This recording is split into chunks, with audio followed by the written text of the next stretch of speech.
यो हजुरले देखिरहनु भएको बुक चाहिँ डेल कार्नेजीको how to win friend and influence people भन्ने बुक रहेको छ।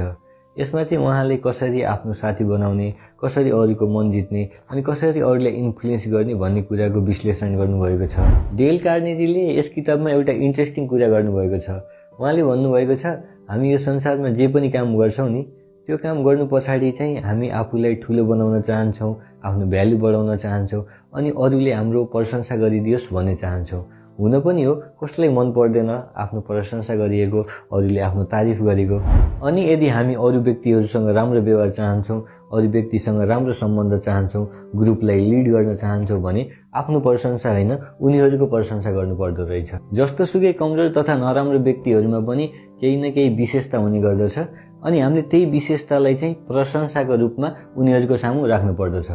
प्रशंसा भनेको चाप्लुसी होइन, फेरि प्रशंसा भनेको उनीहरूको विशेषता जनाउनु हो अनि चाप्लुसी भनेको हरेक नराम्रो कुरालाई पनि राम्रो बनाएर उनीहरूको सामु राख्नु हो। यो चाहिँ हाम्रो डे टु डे लाइफमा अरू व्यक्तिहरूसँग कसरी ह्यान्डल गर्ने, कसरी डिल गर्ने भन्ने कुराको पोइन्ट मात्र नभएर चाहिँ यो आफ्नो मनैदेखि गर्नुपर्ने एउटा काइन्ड जेस्चरको रूपमा लिनुपर्दछ।